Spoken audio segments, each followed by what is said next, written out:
Em particular, estou repetindo que o tório e a esfera não são equivalentes.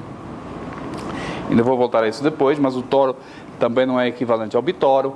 O bitório não é equivalente à garrafa de Klein, etc. Bom, fomos extremamente bem-sucedidos em dimensão 1.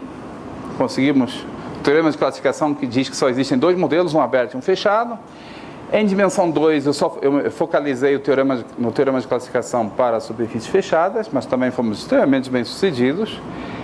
É a razão para qualquer um se entusiasmar e partir para voos mais ambiciosos. A essa altura, o problema de classificação consiste no seguinte: dada uma dimensão qualquer, 3, 4, 5, etc., será que nós podemos listar todas as variedades com essa dimensão D a menos de equivalência? Fazer a mesma coisa que eu fiz em dimensão 1 e em dimensão 2, agora para dimensões maiores. Eu estava terminando a graduação quando eu aprendi a resposta para a dimensão 4 e maior, e foi chocante. A resposta é que em dimensão 4, 5 ou maior, esse objetivo é inalcançável. Não pode existir, isso é um teorema, não existe maneira de listar todas as variedades de dimensão 4, a mesma coisa para dimensão 5, dimensão 6, etc. E a prova disso aí, talvez o mais chocante de tudo, é que esse não é um teorema de topologia, não é um teorema de geometria, é um teorema de lógica. Eu não tenho a menor condição aqui de explicar a prova, mas a prova, em última instância, se remonta ao teorema de Gödel, que diz que certos problemas em matemática são indecidíveis. O que se faz para provar essa afirmação aqui de não existência do teorema de classificação é mostrar que o conjunto de todas as variedades de dimensão 4 é demasiado complexo. Sobre ele há perguntas que podem ser colocadas e que não podem ser respondidas. Por outro lado, se nós tivéssemos uma lista de todas as variedades de dimensão 4, poderíamos responder essas perguntas. Então não pode existir uma lista com todas as variedades de dimensão 4. Então essa é a situação. Em dimensão 4 ou maior, isso é um teorema, creio eu, dos anos 60, talvez um pouquinho antes. O teorema de classificação não existe. Não pode existir, não vai existir nunca.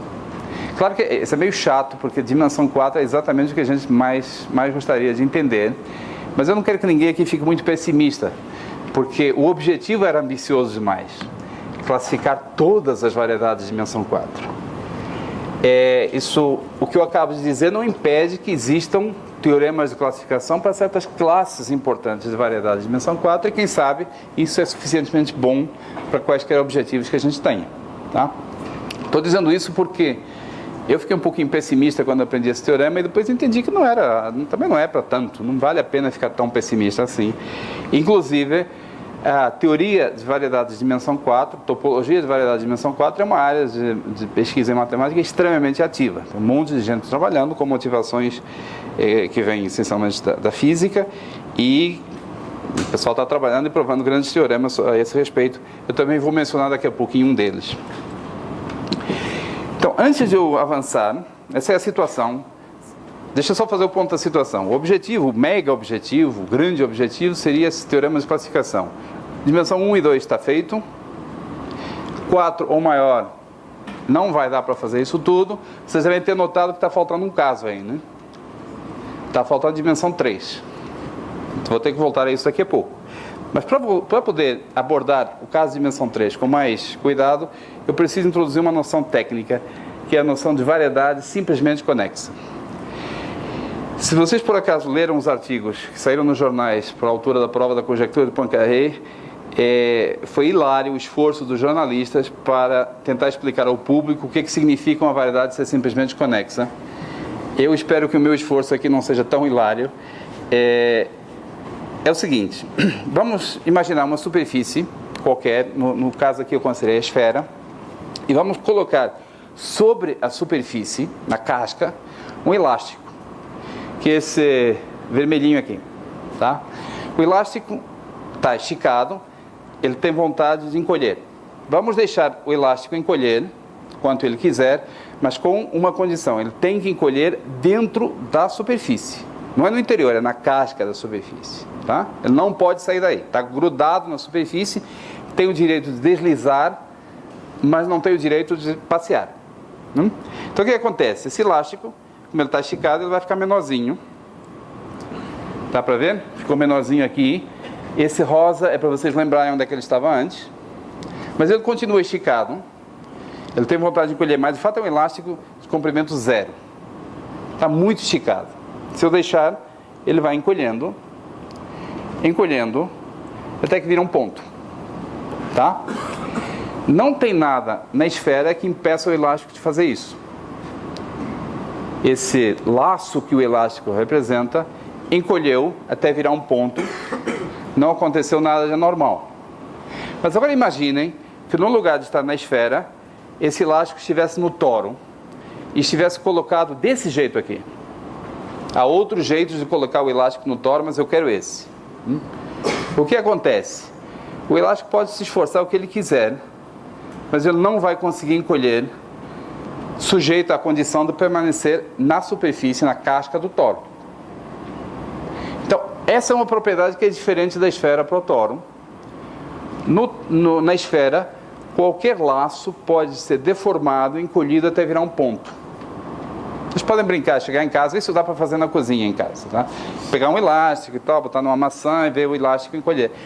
No toro, é muito fácil de entender que isso não vai acontecer. Não é muito fácil de provar, mas é muito fácil de entender que esse elástico aqui não tem a menor chance de virar um ponto, se mantendo restrito à superfície do toro.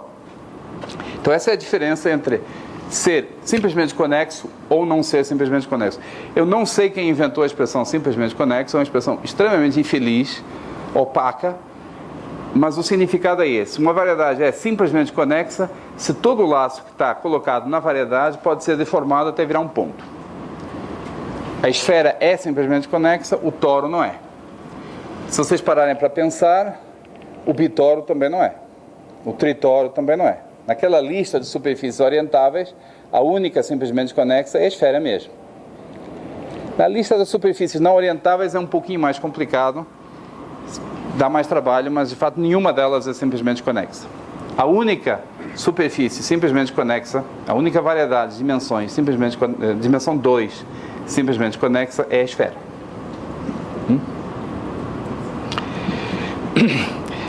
Por que a noção de variedade simplesmente conexa é importante? É um pouquinho técnico de explicar isso com rigor, mas é muito simples de explicar, se vocês confiarem em mim, é muito simples de explicar por que a noção de variedade simplesmente conexa é tão importante. É que toda a variedade pode ser construída a partir de uma variedade simplesmente conexa por um procedimento razoavelmente bem entendido que se chama passagem ao quociente, espaço de recobrimento. Então, existe um procedimento matemático que permite construir toda a variedade a partir de uma variedade simplesmente conexa. As variedades simplesmente conexas são as mães de todas as variedades. E como esse processo de construção é razoavelmente bem entendido, se nós formos capazes de listar todas as mães, teremos também uma listagem para todas as filhas. Os matemáticos adoram simplificar coisas, e essa é uma simplificação. O grande problema da classificação de todas as variedades vira um problema ainda grande, mas um pouco menor, de classificar todas as variedades mães, todas as variedades simplesmente conexas. Faz sentido isso aqui. Isso quer dizer que se alguém for capaz de... Por exemplo, eu acabei de dizer para vocês, a única superfície simplesmente conexa fechada é a esfera. Isso já dá uma boa informação sobre outras superfícies que não são simplesmente conexas.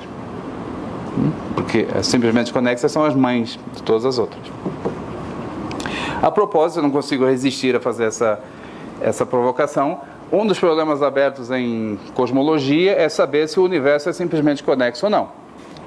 Talvez vocês nunca tenham pensado nisso desse ponto de vista, mas a hipotética existência de wormholes, não sei como é que isso é traduzido, de túneis no espaço-tempo, ligando buracos negros a buracos brancos, a hipotética existência de wormholes